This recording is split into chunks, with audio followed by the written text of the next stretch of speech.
The name is Pond. James Pond. 007 with license to fish. I'm here at my pad with a martini. Shaken, not stirred. I've just read my next assignment, which is to hop along to Ralph's house.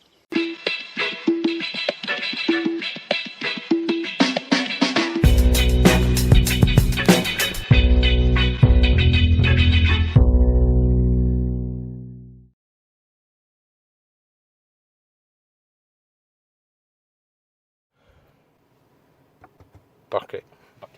We got a bucket because I figure, we're going to get fish, you see, for the little pond, and I figured I'll probably put it in a plastic bag. So we put the plastic bag in the bucket, just stop it getting bashed about on the floor or punctured or anything. And so right, we're off to Maidenhead Aquatics. See you there. Right, we're back. We're back from Maidenhead Aquatics, and we've just worked out we've got at least 10 in there, possibly 11, and a real mixture, aren't they? I think they're shabunkins or whatever they are. They are definitely fish. Anyway, they're the non-lively ones, the ones that just sort of sit there and chill out. And so we're going to go and float that in the pond now, because we don't want to sit in the car anymore because it's like an oven. Float that in there for about 5 minutes. Look, I can't wait to get out. Look at that. Yeah, it's come on well actually this spring. Oh, notice there's a flower bud there. That's good. This stuff dies off over the winter and then goes mental again in the spring, pretty much like the fish. Just during the winter they all sink to the bottom and go dormant. But very important we get these fish in now so that they've got the rest of the year to get established and will survive the winter. So we'll let them out in any second.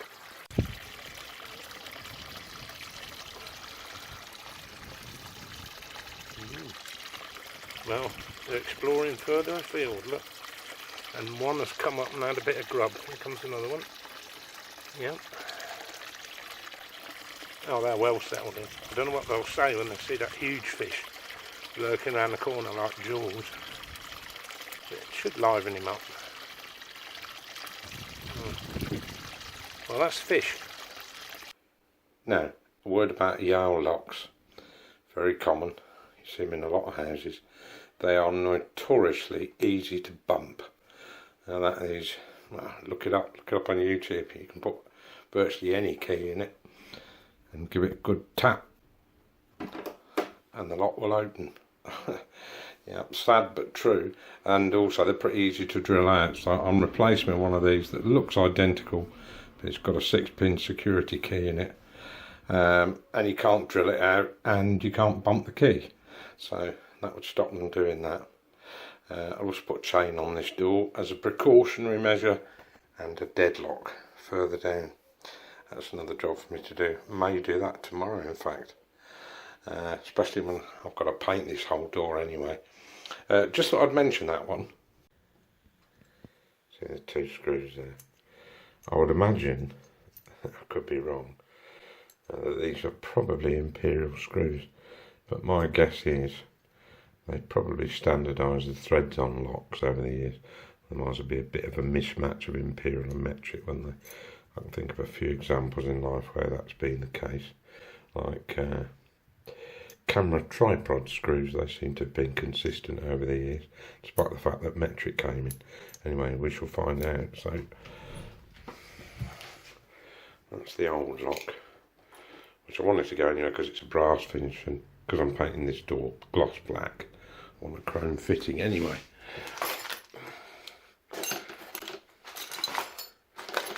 So what we'll need is the back plate. So what we'll need, there's the back plate and the surround for the lock. So we'll just put the lock and that surround through on the outside. That's it, that's the old lock replaced. Put back on, it's all screwed in, the barrel's held in. Mind you, I think you'd have trouble if you'd had a few pints. I've got this in the right way around, probably not.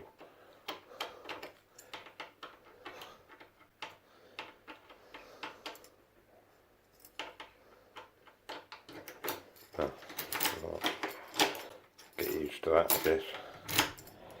That's it. New locking back on.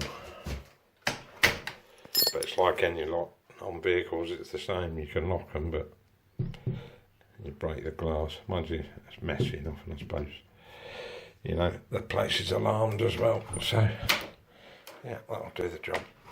Nice and firm. Well, I can't say this is a pleasant experience. Oil-based dark grey primer. Yeah, actually, it looks alright in grey, but now it's going gloss black. So, anyway, tomorrow I'm going to finish that section there at the bottom. I shall keep it black, that bit black. Keep the step white, I think. Yeah, do the other side. But you can only spend so much time out there. And also I've got little areas to touch over tomorrow. So that's what I'll do. I'll catch all the bits that I might have missed. And then the day, well, I don't know, into next week, I'll let this really harden off. And I'll give it a lighter sand. And we'll go with the gloss. Yeah, I think it'll look fabulous. I just thought I'd bring you out in the garden, just briefly. It's only a small pond, this. Recently put in a waterfall. I'm not sure that's going to be its permanent position, but anyway. And I've got to replace all the decking around this pond. But I recently put 10 new fish in it. I only had one. Big fish on its own. And I did 5 goldfish and shabunkins and whatever they are. Anyway, there's 10 extra ones in there. But it's not just the fish, it's the insects as well. And butterflies and bees and flies landing on the lily pad. Yeah, it's a lively pond. I definitely recommend a pond in your garden.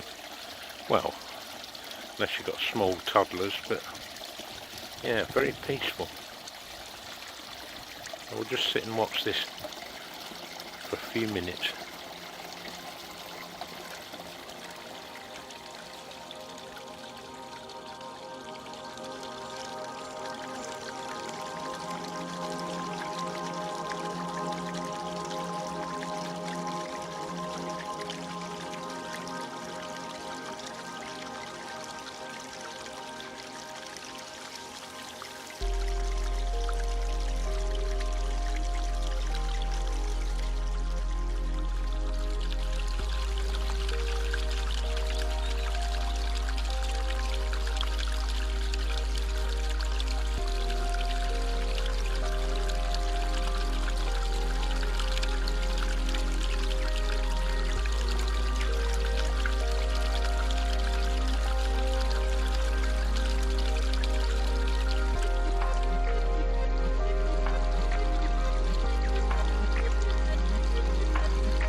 There you go. Right, back to Ralph's house. I also invested in a CCTV system. Now, they're quite inexpensive, these Zozy systems. And you get 4 cameras. I did run a test on it. And it's remarkable what you can see in pitch black. The infrared's pretty good. And I've also got another one coming, which is a wireless one. Which I'm putting specifically over the pond because I need to keep my eye on cats. There's a particular ginger moggy, and I do like cats, you know, I don't blame the cat for that, but fish are expensive, so I just want to keep an eye and see how he's doing it and how he's getting in. But yeah, that's the CCTV. I am waiting for my sister Libby and her husband Steve, because they're bringing over a Welsh dresser. I think it's basically painted grey because I'm going to repaint it. But the base, you know, Welsh dressers are, they've got a load of shelves on the top and then you've got a dresser at the bottom. The dresser is going to form part of my kitchen units with the worktop across the top of it. Anyway, while I'm waiting for them, got this fantastic book from my sister. I've bought it several times now, and the trouble is, you lend it to someone and it never ever comes back. So my tip is to my sister, she should write in the front of this.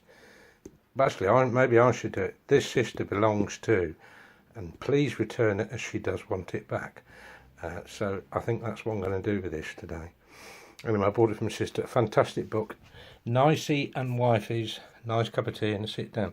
And if you're into tea and partial to the odd biscuit, this is the book for you, because the whole thing is about tea and biscuits and, you know, where they all come from.